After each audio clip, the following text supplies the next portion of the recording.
Compañeros, buenas tardes. Vamos a continuar con la clase. Para aprovechar un poco más el tiempo, compañeros, no vamos a pasar asistencia hoy, ¿verdad? Para que tengamos claridad de eso. Entonces, vamos a continuar, compañeros. Estábamos viendo lo último, fue del memorial del memorial de, hacia ahí Luis nos dice del ajuste salarial, sí, gracias. Estábamos hablando, sí, efectivamente, de las reclamaciones. Y yo les decía que estas reclamaciones que están en ese formato no son todas, ¿verdad? Hay algunas otras reclamaciones. Y mencionamos como el ajuste, no, el ajuste salarial sí está. El salario retenido. El salario retenido, por ejemplo, sucede que si a un trabajador lo despiden, por decirles algo, los despiden el 25 de abril y lo despiden y no le pagan el salario del 1 al 25 de abril, ¿verdad? Entonces, ese es un salario retenido, así se considera en la práctica, salario retenido.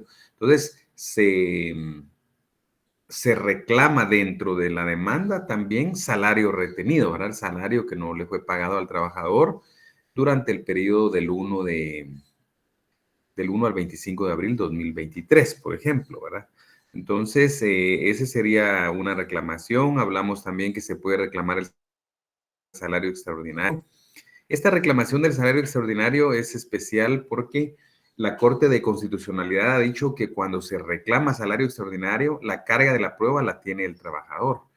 Eso es bastante difícil en la práctica, compañeros, porque no en todos los centros de trabajo hay algún sistema que de, digamos, esas salidas del trabajo en un horario fuera del ordinario, ¿verdad? Es decir, dentro del trabajo extraordinario.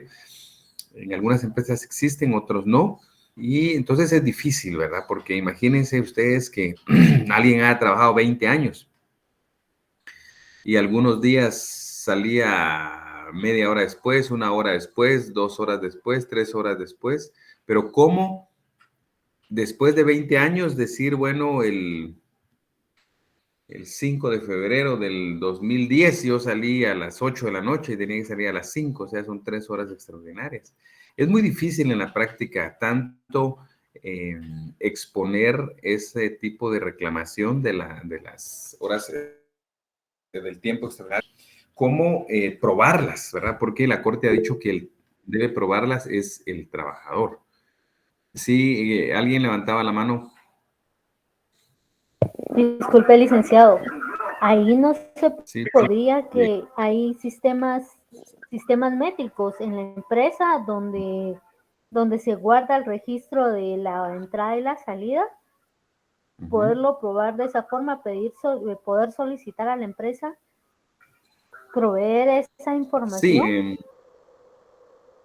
sí existe la posibilidad, ¿verdad? Hay, tal como usted lo menciona, sí hay empresas que tienen registros de distinta naturaleza en cuanto al ingreso y egreso de sus trabajadores. Entonces, pero yo me refería más a que hay empresas que son muy informales y que no tienen mayores controles sobre eso. Entonces, en la práctica se vuelve un poco difícil. Ahora, si hay un sistema establecido en la empresa, ese sistema puede servir de base para poder también demostrar las entradas y las salidas de los trabajadores. Entonces, también se habló de ventajas económicas, que es otra de las posibles reclamaciones, y también en este caso, ustedes anotaron que también tiene la carga de la prueba el trabajador. Vamos a pasar a la siguiente etapa, compañeros, que sería los medios de prueba, que es el apartado de la demanda en donde se ofrecen los medios de prueba. Por eso dice ahí en el formato que les enviamos, compañeros, dice, ofrezco los siguientes medios de prueba. ¿Por qué? Porque estamos en una fase de ofrecimiento de medio de prueba. El procedimiento probatorio tiene varias fases, como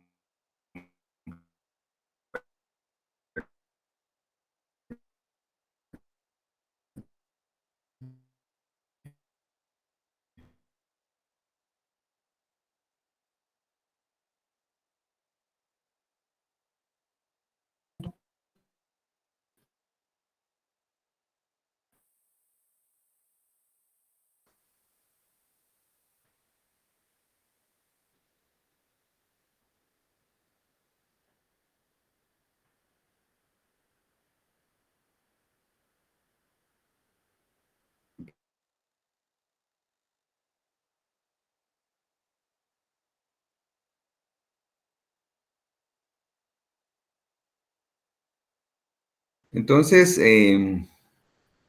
les decía que en este apartado de medios de prueba, entonces se establece ahí cuáles son los medios de prueba que va a aportar la parte procesal, ¿verdad? En este caso el demandante. Entonces, en primer lugar está la confesión judicial. La confesión judicial, compañeros, es un medio de prueba que se llama de esa manera en el proceso ordinario laboral, ¿verdad? En materia laboral. Sin embargo, en materia civil se llama declaración de parte. Entonces, no confundamos eso, compañeros. La declaración de parte es en civil y la confesión judicial es en el ámbito laboral. Es una diferencia importante ahí, compañeros. Ahora, la confesión judicial tiene una regulación muy corta dentro del Código de Trabajo. Entonces, lo que hacemos es aplicar por supletoriedad lo que dice el Código Procesal Civil y Mercantil en cuanto a la declaración de parte, ¿verdad? Eso tomemos nota ahí, compañeros, que supletoriamente se aplica lo que se regula en la declaración de parte.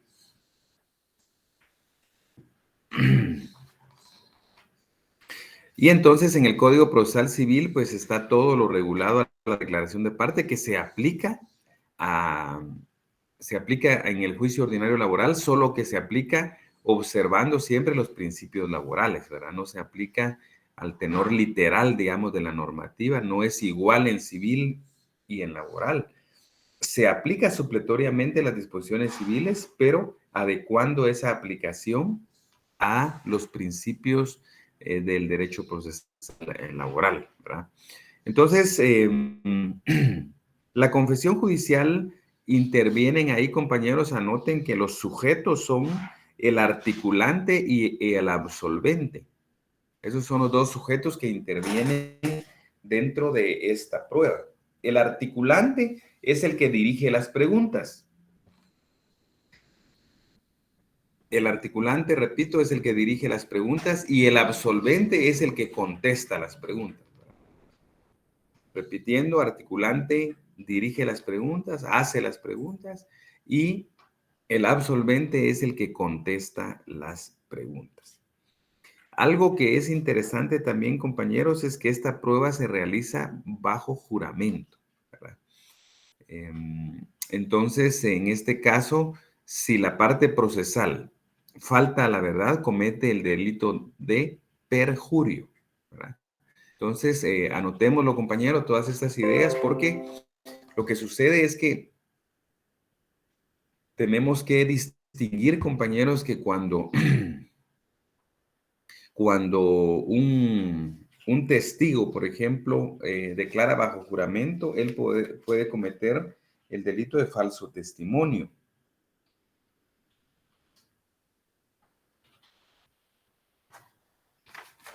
En cambio, en la confesión judicial se puede cometer el perjurio.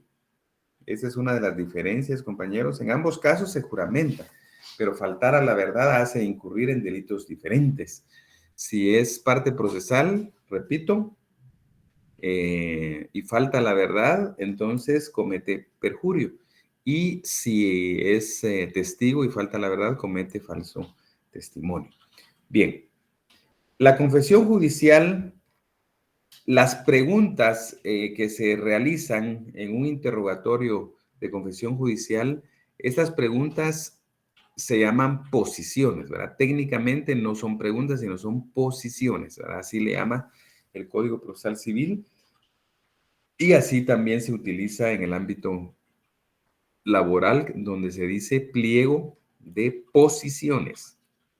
El pliego de posiciones, que sería el listado de las preguntas, ¿verdad? Entonces, el pliego de posiciones, para los que no han tenido la oportunidad de ver, pues es un documento que empieza diciendo que es pliego de posiciones, que deberá absolver, ¿verdad? O deberá contestar fulanito de tal, dirigidas por tal parte procesal dentro de la audiencia del juicio ordinario laboral.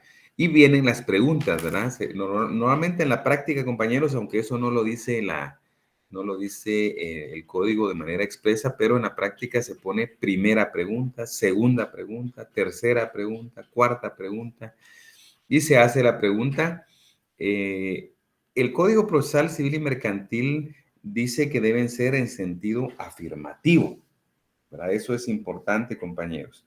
¿En qué sentido se tienen que hacer las preguntas? En sentido afirmativo se dirigen las posiciones. Por eso ustedes de repente han visto por ahí posiciones donde dice, diga si es cierto tal cosa, diga si es cierto. Entonces, la pregunta va dirigida en sentido afirmativo para que el absolvente conteste sí o no, y a ese sí o no le puede agregar alguna explicación, ¿verdad? Sí porque tal cosa, no porque tal cosa. Entonces, repito, las posiciones deben dirigirse en sentido afirmativo. Y por eso es que les ponía el ejemplo que en la práctica se redactan, diga si es cierto. Normalmente así empiezan las posiciones. Diga si es cierto que usted laboró para la empresa fulana de tal. Entonces ustedes están dejando margen para que diga sí o no. ¿Verdad? Sí, no. Si el que está respondiendo desea agregar algo a su respuesta, puede hacerlo, ¿verdad?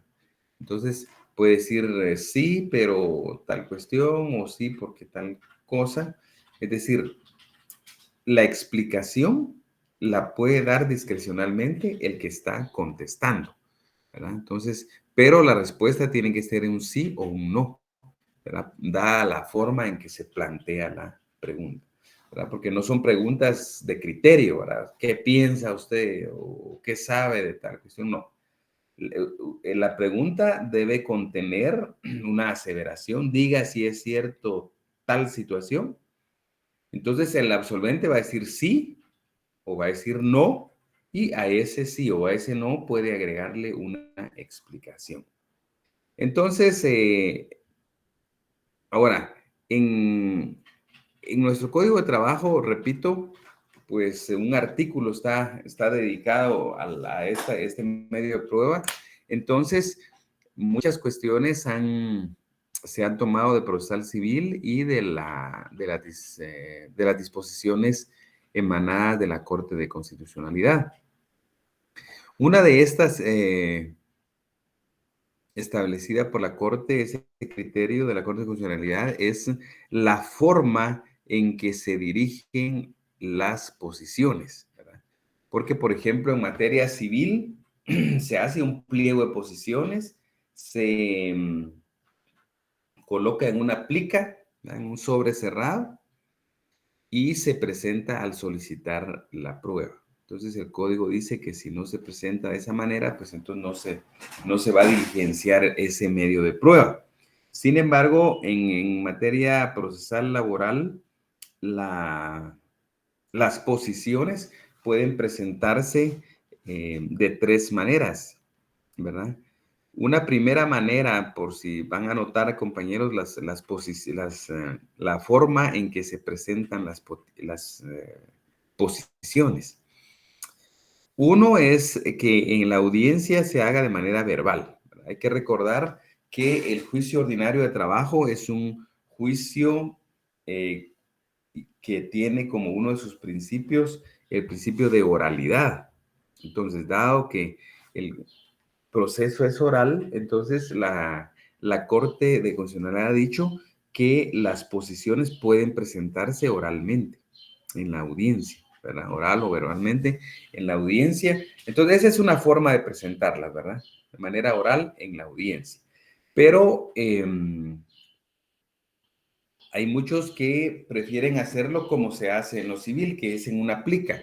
Entonces, cuando se hace la demanda y se ofrece este medio de prueba, se adjunta a la demanda que se presenta al juzgado, se adjunta la plica que contiene las posiciones, ¿verdad? La plica es un sobre, compañeros. La plica se considera un sobre cerrado, por eso es una plica. y que en su interior pues contiene este listado de posiciones, ¿verdad? Las preguntas que se le van a realizar a la contraparte. Entonces, puede ser verbal, puede ser en plica, o puede ser el pliego de posiciones en la propia audiencia, ¿verdad? Entonces, por ejemplo, cuando se va a diligenciar ese medio de prueba, el juez le pide a quien propuso la prueba que presente sus posiciones, y entonces una de las formas es presentarlas a través de un pliego de posiciones, ¿verdad? Entonces, repito, compañeros, en resumen, hay tres formas, según la Corte de Constitucionalidad, de presentar las posiciones. Uno es que se presente de manera verbal, dos, que se presente en plica, como se hace en lo civil, y tres, que se presente el pliego de posiciones en la misma audiencia donde se va a verificar o desarrollar esta prueba de confesión judicial. Disculpe, licenciado, se adjunte el pliego de posiciones, ¿o qué había dicho? Algo así, ya el número 3, el numeral 3. Sí, el número 3 es que se puede presentar el pliego sin la plica, es decir, usted puede llevar una hoja, digamos, en la audiencia, y cuando el juez indica que se va a diligenciar el medio de prueba de confesión judicial, entonces ese pliego se le presenta directamente al juez para que él lo califique y lo dirija. De hecho, en la práctica, compañeros, es la forma, esta última forma es la forma que más se utiliza, ¿verdad? De llevar uno un pliego de posiciones, unas 5, 10, 15 posiciones, para que puedan ser calificadas. Todas las posiciones, esa es otra cosa, compañeros, pueden anotarlo también ahí, que es importante. Que el juez debe calificar las posiciones. Y hay algunos requisitos que debe observar el juez, ¿verdad? Vamos a ver, compañeros, busquemos el Código Procesal Civil. Vamos a ver algunos fundamentos ahí, compañeros.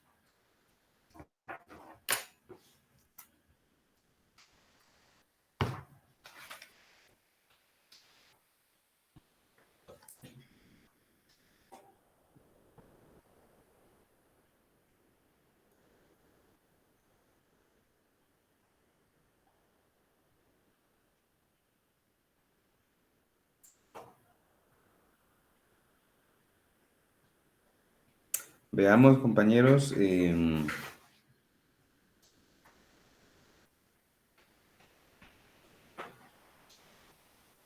Veamos el artículo 133, por favor. Anótenlo por ahí, compañeros, que también es objeto de estudio.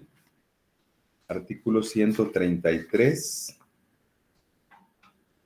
133, este es del Código Procesal Civil y Mercantil, no del Código de Trabajo. 133. Dice, vayamos leyendo ahí, compañeros. Dice, las posiciones versarán sobre hechos personales del absolvente y sobre el conocimiento de un hecho, expresadas con claridad y precisión y en sentido afirmativo. Cada posición debe versar sobre un solo hecho. Dos hechos pueden comprenderse en una misma pregunta cuando están íntimamente relacionados. Las preguntas deben referirse a hechos controvertidos en el proceso. El juez deberá ser escrupuloso en el cumplimiento de este precepto. Entonces, ahí, compañeros, anoten que están los requisitos de las posiciones. Los requisitos de las posiciones están en el 133 del Procesal Civil y Mercantil, donde, y vayamos marcándolas si gustan, compañeros, en su código. Dice, la primera es que deben ser hechos personales, ¿verdad?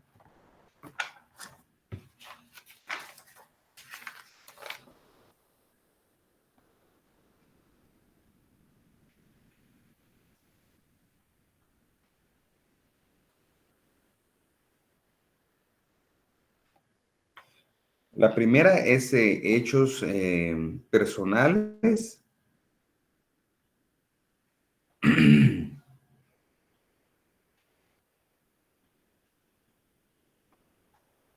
Y sobre el conocimiento de un hecho. Y sobre el conocimiento de un hecho. Eso como sería como un primer requisito. Otro es que deben ser expresadas en sentido afirmativo. Ahí lo dice al final del primer párrafo. Dice expresadas con claridad y precisión y en sentido afirmativo. Entonces, debe ser en ese sentido el que debe ser presentado estas posiciones. Luego dice, cada posición debe versar sobre un solo hecho. Ese es otro requisito. ¿Sí? Dice versar sobre un solo hecho. O sea, no podemos en una posición incluir dos o más hechos, salvo que estén íntimamente relacionados, dice ahí en el apartado este del artículo 133. Luego dice, las preguntas deben referirse a hechos controvertidos en el proceso, ¿verdad? Porque, por ejemplo, un hecho que ya fue probado no tendría caso, compañeros, digamos, estar presentando posiciones. Por ejemplo, les voy a dar un ejemplo. Supongamos que yo quiero demostrar la fecha de nacimiento, por ejemplo, de una persona. Entonces, en este caso, se presenta un certificado de nacimiento para demostrarlo. Pero si, por ejemplo, ese hecho no es controvertido, no hay oposición de la otra parte y hay un medio de prueba idóneo, compañeros, entonces no es conveniente que se tenga que realizar una prueba de confesión judicial, ¿verdad? A eso se refiere que que deben referirse a hechos controvertidos dentro del proceso. Y dice al final en el 133 que el juez deberá ser escrupuloso en el cumplimiento de este precepto, ¿verdad?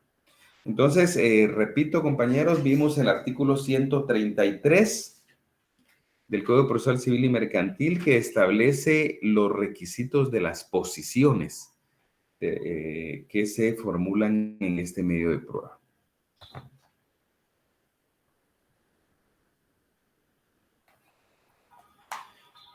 Bien.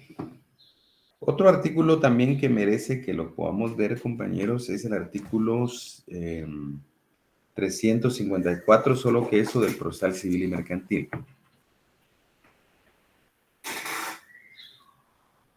¿Alguien que nos pueda leer el 354, compañeros?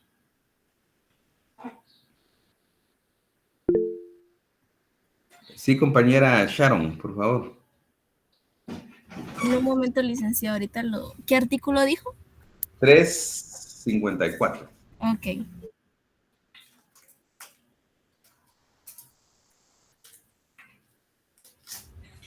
Artículo 354. Terminación del procedimiento de concurso voluntario. Recibido en el juzgado el informe... 354, compañera. Ajá. Es 354. del Código de Trabajo. Ah, ya, ok.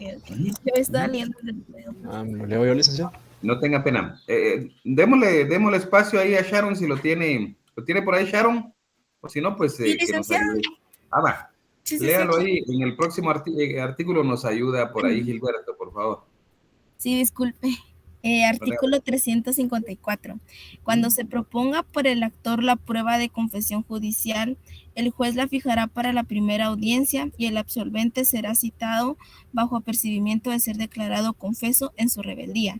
Pero si fuera el demandado el que propone dicha prueba, el juez dispondrá su evacuación en la audiencia más inmediata que señale para la recepción de pruebas del juicio, citándose al absolvente bajo apercibimiento de ser declarado confeso en su rebeldía.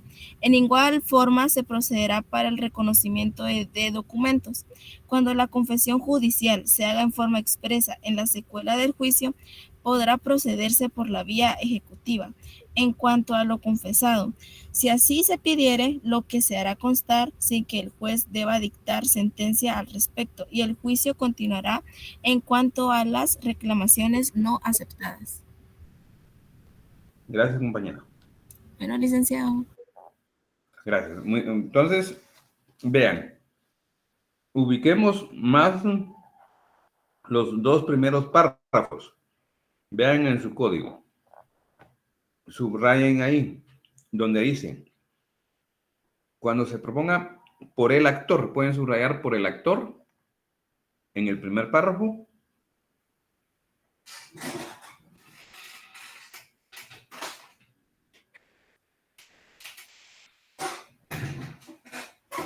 Y en el segundo párrafo pueden subrayar donde dice el demandado, ¿verdad? En el primer renglón del segundo párrafo dice el demandado.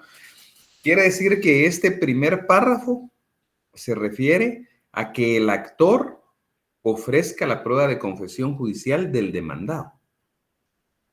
Esto es lo que se hace en la demanda, que es este párrafo que estamos analizando, ¿verdad? Donde dice, vean el material que les mandé, dice que deberá, confesión judicial que deberá prestar la entidad demandada Servimecánica Sociedad Anónima por medio de su representante legal en la primera audiencia que se señale conforme el pliego de posiciones que oportunamente presentaré, bajo apercibimiento que si deja de comparecer será declarada confesa la entidad demandada.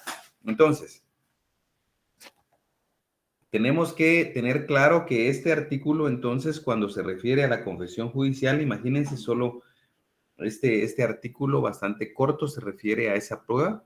Incluso de ahí es donde sale la denominación de este medio de prueba, porque si ustedes ven en el segundo renglón del primer párrafo dice la prueba de confesión judicial. Ahí el legislador en materia laboral dijo, bueno, aquí no va a haber declaración de parte, va a haber confesión judicial. Entonces ahí aparece.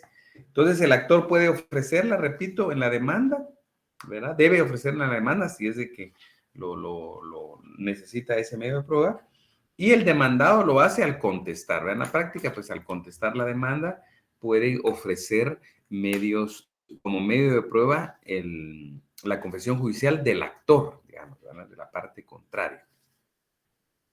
Entonces, ese sería el fundamento. En ambos casos, fíjense, eso es algo muy importante porque esto sale de lo que se hace en materia civil y es precisamente que cualquiera de los dos que no comparezca a esa audiencia se le tendrá por confeso, dice, en su rebeldía. Es decir, que es fatal para alguien no presentarse porque entonces como las preguntas están en sentido afirmativo, se entendería que es un sí, ¿verdad? Que se está contestando tal y como lo está planteando la contraparte. Pero eso obviamente no le conviene a ninguna parte procesal. Entonces lo importante es acudir a ese tipo de audiencias de confesión judicial. Bien, por el momento creo que ahí estamos, compañeros, sobre la confesión judicial. Luego pueden ustedes ver en el material que les mandé que vienen ya los medios de prueba documental, ¿verdad? Los documentos. En este caso, ¿sí, Cintia? Buenas tardes, licenciado. Solo tengo una duda en cuanto a esto de que si no se presenta para la confesión judicial se le tendrá por confeso, ¿es a petición de parte? No, ya viene como parte de la disposición de un mandato legal que eso procede.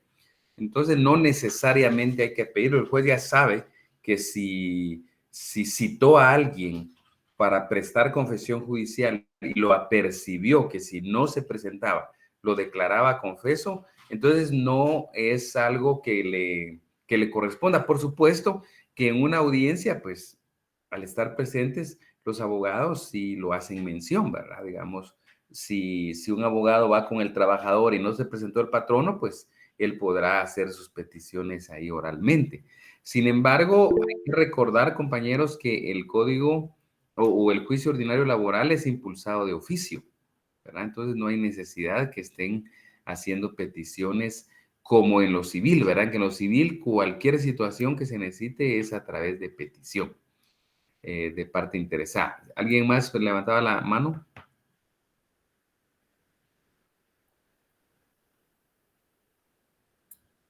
Bueno, creo que fue algún error de alguien por ahí, compañeros, pero entonces vamos a seguir. La confesión judicial, entonces, podría ser un medio de prueba. Luego vienen los documentos.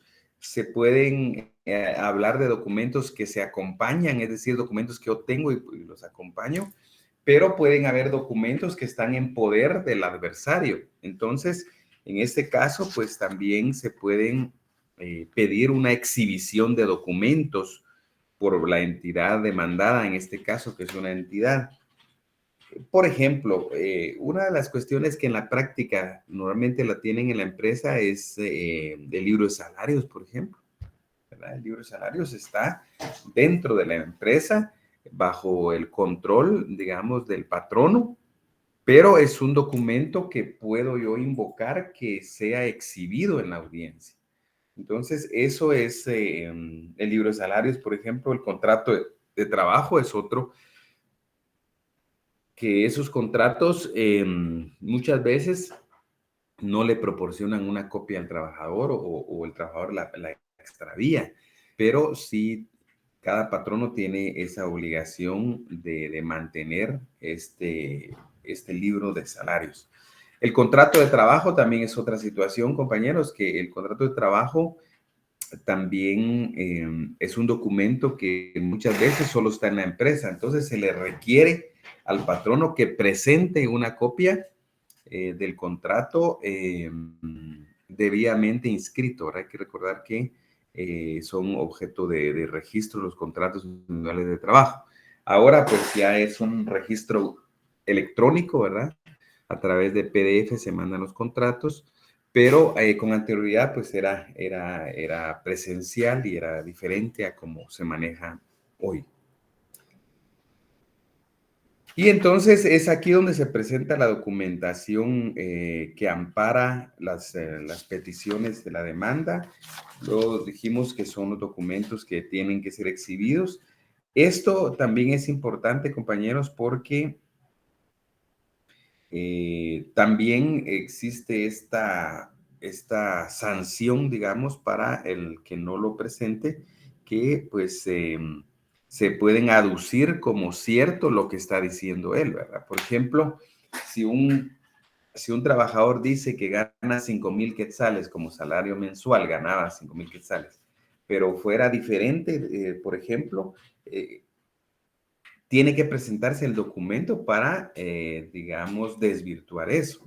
Porque si el patrono dice no ganaba 5,000, sino él ganaba 3,500, por ejemplo, hay que demostrar que ganaba esos 3,500. Entonces, es ahí donde surge, por ejemplo, la necesidad a veces de presentar este tipo de medios de prueba, que es la exhibición de los documentos.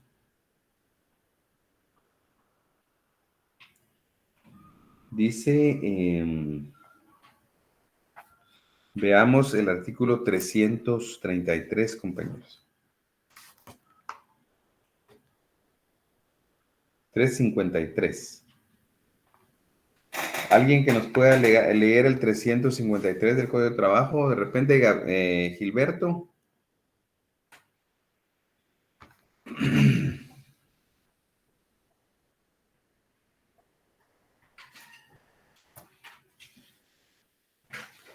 Permítame, compañeros.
Bien, entonces, ¿alguien que nos pueda leer el artículo 353, compañeros? Muy bien, licenciado. Gracias. Artículo 353. Cuando fuere propuesta como prueba la exhibición de documentos o libros de contabilidad, de salarios o de planillas por el actor, el juez la ordenará para la primera comparecencia, combinando a la parte demandada, si fuere esta la que deberá exhibirlos, con una multa de 50 a 500 quetzales en caso de desobediencia, sin perjuicio de presumirse ciertos los datos aducidos al respecto por el oferente de la prueba. ¿Sígole?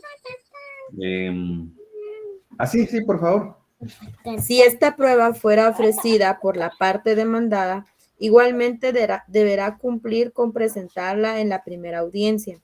Si fuere necesario practicar expertaje en los libros de contabilidad, de salarios o de planillas o en los documentos, se procederá en la forma que señale el artículo anterior, debiéndose combinar por el tribunal a quien deberá exhibirlos para tal fin, con las multas establecidas en el párrafo precedente, si no cumpliere con el mandato del tribunal.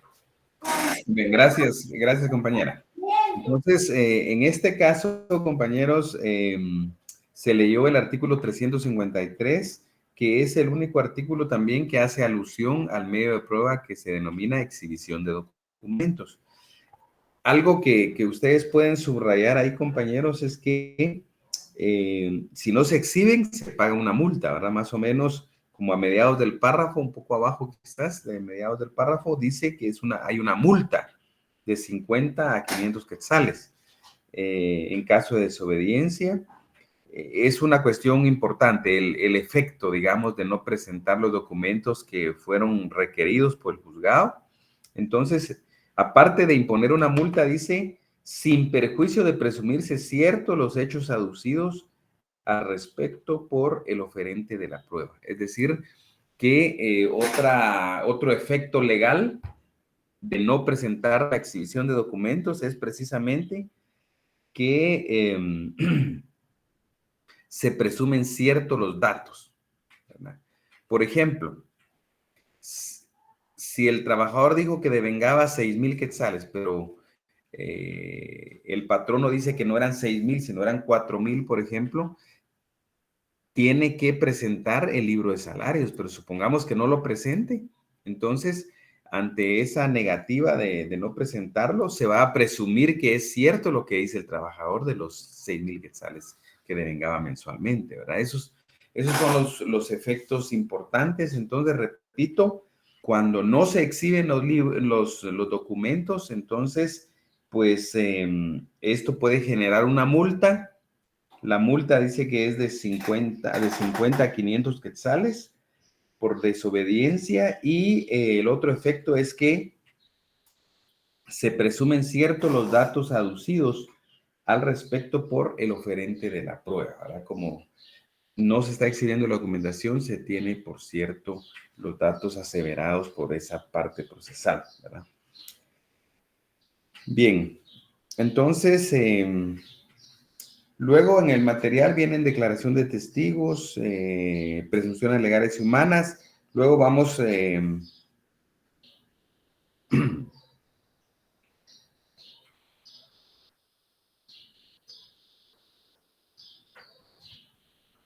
vamos a pasarnos entonces a las peticiones, compañeros. Vean ustedes el apartado de peticiones del material que se nos mandó.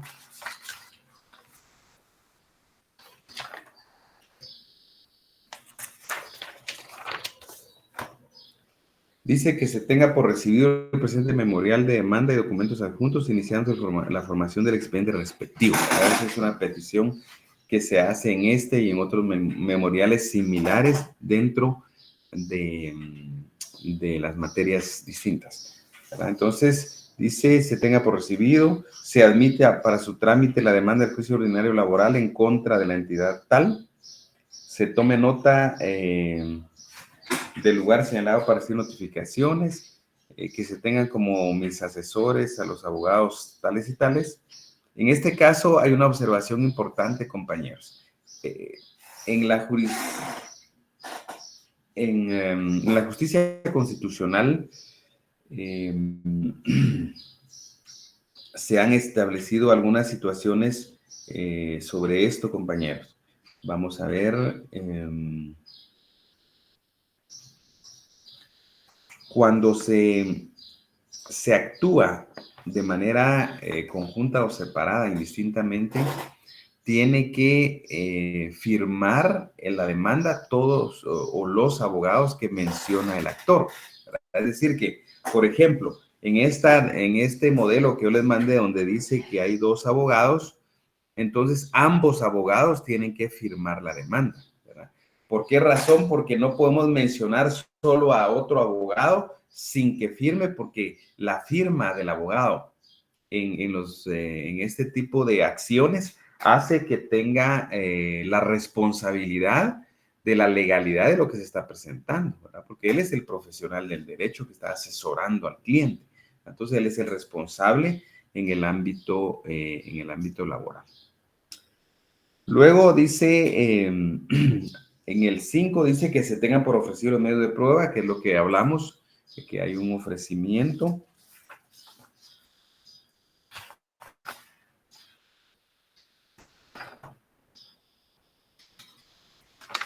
Podemos hablar de un procedimiento probatorio también, compañeros, aquí dentro de la demanda.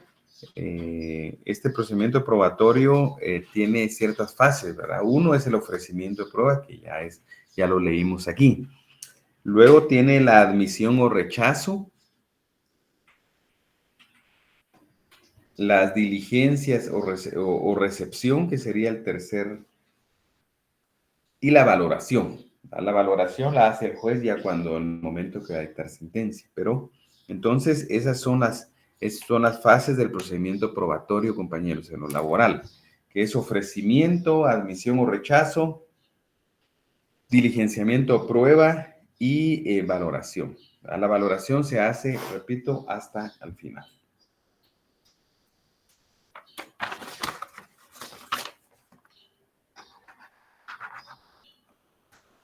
Licenciado, ¿Sí?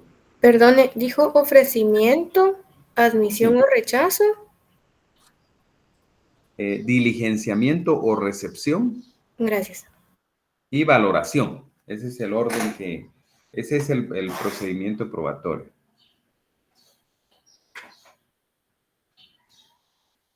Vamos a ver, dice, si hay algún material. Pues este material se envió al chat colectivo para el compañero que está preguntando. En el chat colectivo se envió este archivo de las demandas, de la demanda contestación, no, de la demanda ampliación, modificación de la demanda y la primera resolución de trámite. Eso es lo que se les mandó a ustedes en un material ya hace varias semanas, ¿verdad? Bueno, luego viene la de... ¿Sí, compañero? Disculpe. ¿Podría volver a repetir las fases del procedimiento probatorio, por favor? Muy bien, no tenga pena. Ofrecimiento de prueba sería 1. Ajá. 2, admisión o rechazo. ¿Sí? 3, diligenciamiento o recepción.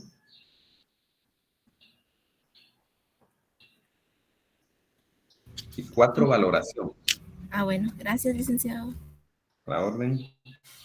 Bien. Entonces, estábamos en el tema de las peticiones. En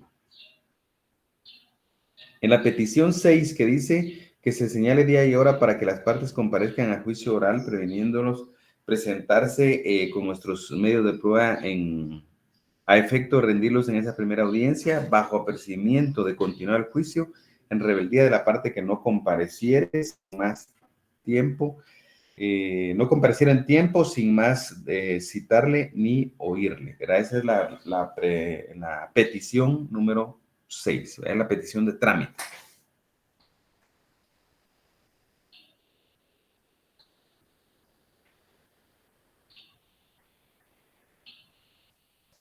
En el número 10, Romanos 10, compañeros, dice que debe tenerse como parte de la inspección de trabajo, ¿verdad? Entonces, eso, vamos a verlo.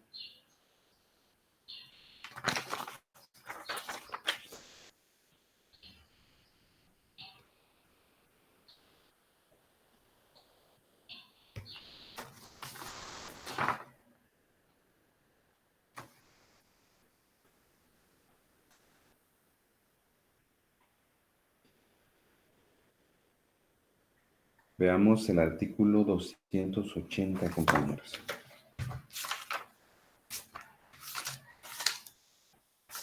¿Alguien que nos pueda leer el 280?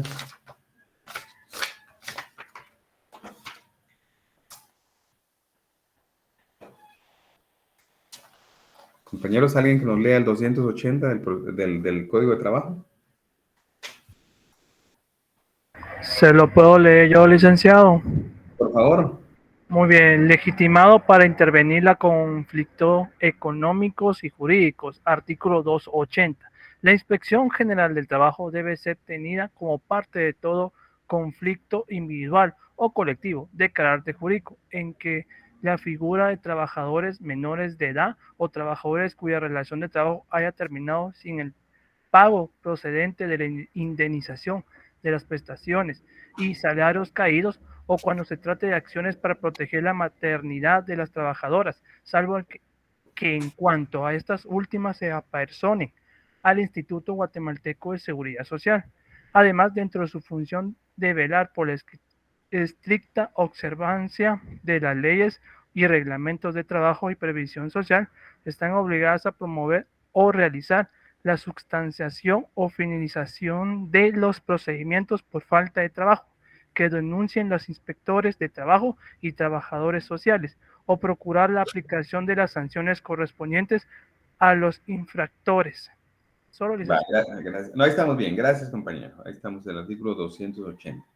Lo más importante de este artículo, compañeros, son los dos primeros renglones donde dice que la inspección de trabajo debe ser tenida como parte dentro de todo conflicto individual o colectivo de carácter jurídico. Entonces, es un mandato legal, por eso les notifican a ellos, ¿verdad? Lamentablemente la inspección no tiene la capacidad en cuanto al número de profesionales para poder, digamos, comparecer a este tipo de juicios. Entonces, esta es una norma que no ha sido positiva, ¿verdad? Porque en la práctica solo se notifica a la inspección, que será parte dentro del proceso, pero normalmente no actúa, ¿verdad? Son casos muy especiales en los que sí actúa. Entonces tomen nota de eso también. Esto al tenor del artículo 280 del Código de Trabajo.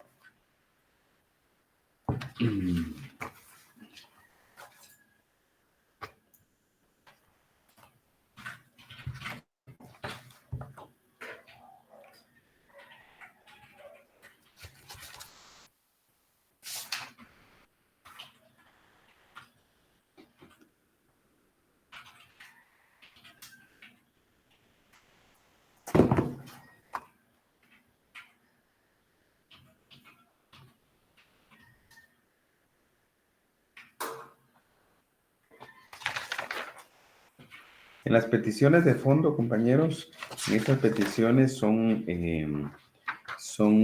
iguales a las que están en el apartado anterior, ¿verdad? De hechos, donde están las reclamaciones. Entonces, tienen mucha similitud, ¿verdad? Entonces, vamos a obviar eso.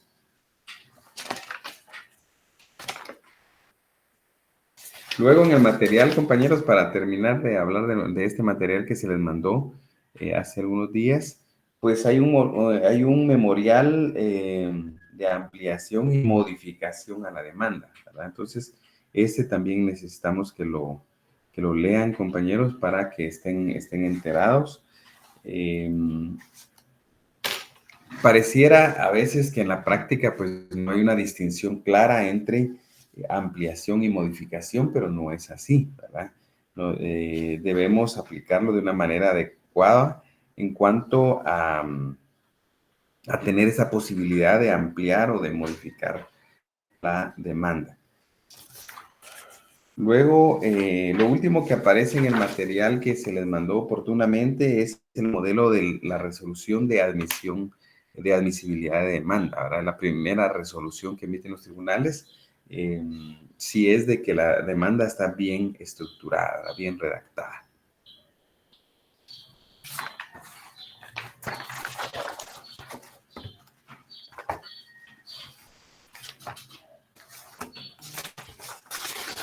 Hasta ahí considero yo que vamos a dejar esto del material, compañeros. Vamos a pasar, bueno, ya son las 4:50. Vamos a ver.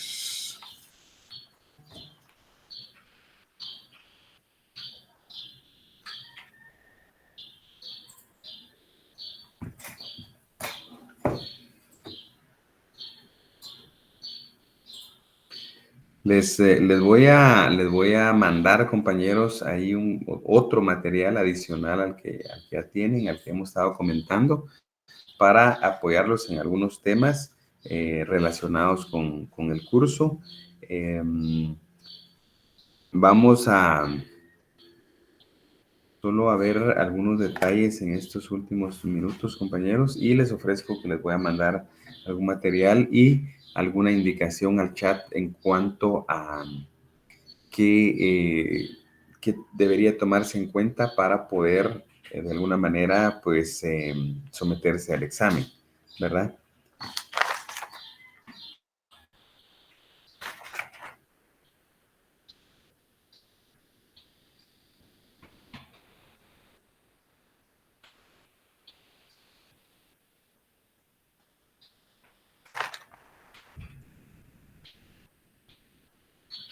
Bien, pienso que para llevar un orden, compañeros, creo que mejor lo vamos a dejar hasta aquí. Yo me comprometo por ahí darles por ahí algún material. Yo entiendo que el examen de ustedes es el martes de la siguiente semana, no de esta que viene, sino de la próxima, ¿verdad? Entonces, en eso, pues creo que por ahí van a tener algún apoyo para poder examinarse. Entonces, pues siempre es un gusto saludarlos. No sé si tienen alguna duda o algún comentario, compañeros. Siempre hay que ver el chat, ¿verdad, compañeros? El chat colectivo, cualquier instrucción o algún material, ahí se va a mandar al chat colectivo. Pase muy buena Muchas tarde, gracias, licenciado. Feliz tarde. Igualmente, compañeros, cuídense. Gracias, feliz tarde. Igualmente. Sí, licenciado. Disculpe, yo tengo una duda. Dígame, compañera. De donde se puede calificar las posiciones, dijo el artículo 133 y 364. El primero del Código Procesal Civil y Mercantil y el otro del Código de Trabajo, ¿verdad? Ajá, sí, sí. Sí. Ah, bueno. Ahora sí. Así es. Feliz tarde, licenciado. Igualmente, Sharon, cuídese. Pase feliz tarde, licenciado.